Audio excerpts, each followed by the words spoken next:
एक ताजर सी ताजर ताजर किनू आंदे ने तजारत करने वाले बड़ा मालदार ताजर पैसे भी उहदी जेब च दौलत भी उहदी जेब च बड़ा कुछ सी समान भी सी। वो एक पिंड टुर गया। मैं तुहानूं दसन लगा भी बंदे दी नीयत बदल जे ना ते बंदा लालची हो जाता है। बद नीयत ते बंदे दी पूरी पैंदी कदी वेख्या जी जिहदी नीयत साफ ना होवे ओहदी नहीं पूरी पैंदी।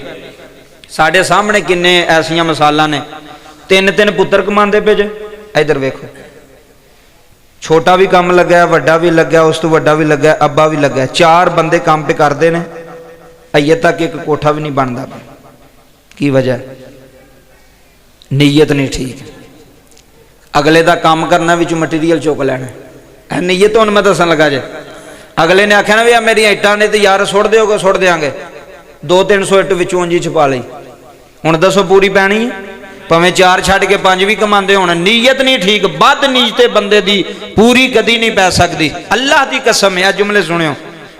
वो ताजर आया पिंड दे विच एक बंदे ने उन्हें कहा यार मेरे को माल पैसा उन्हें दस दिता भी मैं रात रहनी सुबह मैं टुर जाऊंगा तो अगर तू चाहे तो मैनू को रख ले। वो बंदा सी बद नीयत घर वाला उन्हें सोचा भी ताजर है तो माल भी बड़ा होना तो इहदा अगे पिछे भी कोई नहीं मुसाफर है तो होवे ना इनू घर रख के तो राती इतना कोई काम लाने। उन्हें कहा जी बिस्मिल्ला चौधरी साहब आओ। उन्होंने अपने घर ठहरा लिया खाना शाना उन्होंने दिता उसकी खातर की ते नीयत ये सी कि मैं तो कोई माल खाना है की करना है। वेखो जिन्हों को करोड़ा होंगे ने किसी का हज़ार भी नहीं बर्दाश्त करते आंदे ने हज़ार भी कभी सानू लभ जाए।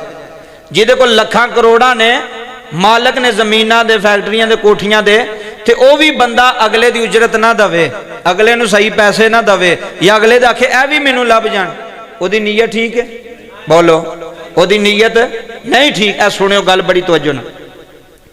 राती जदों खाना खादा इशा दी नमाज पढ़ी ना उस मेज़बान घर वाले जिहदी नीयत बदल गई जिहदी नीयत अंदर फतूर सी उन्हें 2 चारपाइयां लाइयां कमरे च अपने पुत्र नूं कहा भी मेहमान है तू भी इहदे कोल ही सोना है।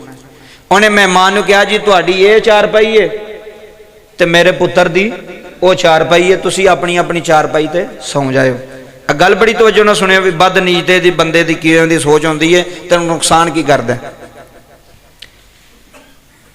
जेड़ा सी ना मेज़बान वो तो टुर गया ना अपने कमरे च उत्थे जाके सोचे पिया भी राती केड़ा काम इहदे नाल लावां।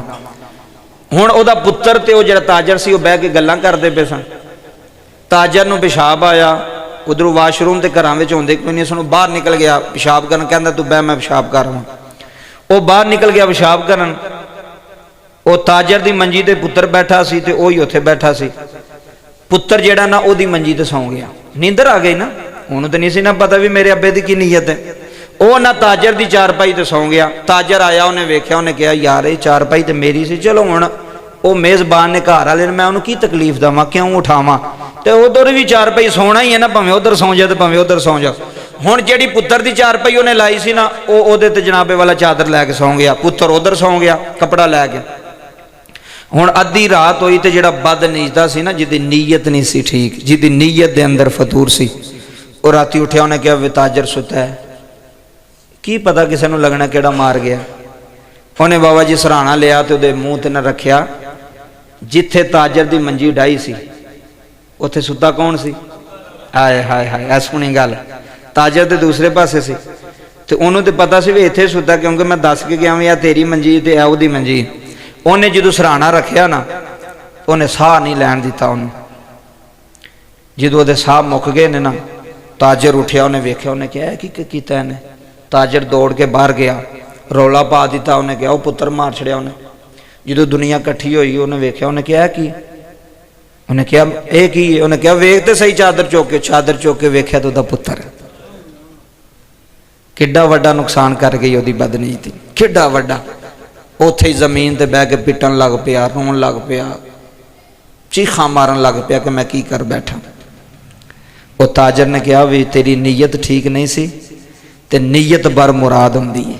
नीयत बर मुराद ਇਹਦਾ मतलब है कि नीयत उत्ते मुराद होंदी जिस तरह की तेरी नीयत होएगी उस तरह तेन मुराद मिलेगी।